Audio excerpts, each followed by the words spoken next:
Mr. Allen Ginsberg is, according to the New York Times, quotes, perhaps the most famous and admired contemporary American poet.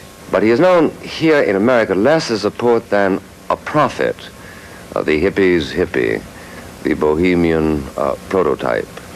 Certainly he has worked to cultivate that reputation. In appearance, he will wear his hair long until everybody else does, then he will cut it. It became a success internationally after publishing Howl, and reached great critical acclaim with Kaddish, published in 1960. We are here to talk about the avant-garde. I should like to begin by asking Mr. Ginsberg whether he considers that the hippies are an intimation of the New Order. Why don't I read a poem? I mean, sure, go ahead. A legal poem. Go ahead. Do you have one? A legal poem. Yes, I have one. An interesting project, which is a poem which I wrote on LSD. Under the influence? Under the influence of LSD. Whale's Visitation. White fog lifting and falling on the mountain brow. Trees moving in rivers of wind. The clouds arise as on a wave. Gigantic eddy lifting mist above teeming ferns, exquisitely swayed along a green crag glimpsed through mullioned glass in valley rain. Nice opening. All the valley quivered, one extended motion, wind undulating on mossy hills, a giant wash that sank white fog delicately down red runnels on the mountainside whose leaf branch tendrils moved asway in granitic undertow down. No imperfection in the budded mountain. Valleys breathe, heaven and earth moving together. Daisies push inches of yellow air. Vegetables tremble.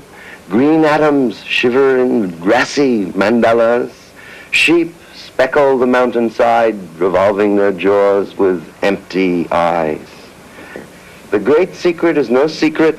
My skull and Lord Hereford's knob equal all Albion one.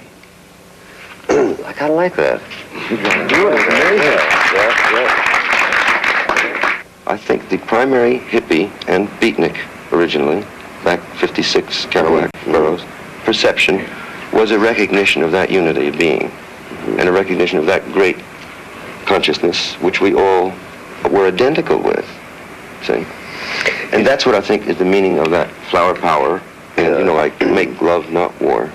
Ultimately, it's like it's grounded in an understanding of the nature of the universe, and that you can't fight us.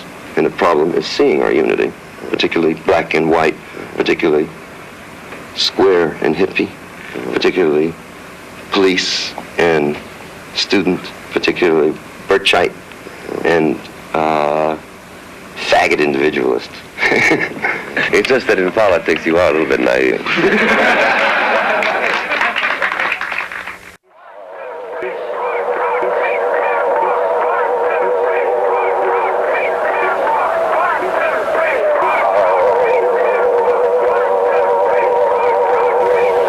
We are going to Chicago, about 250,000 of young, energetic love buddies, to engage in a youth international party, sing in, grope in, love in the parks and streets of Chicago during the time that the Democrats will have their death convention.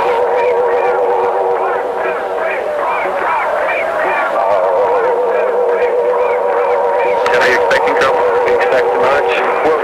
We expect trouble all the time.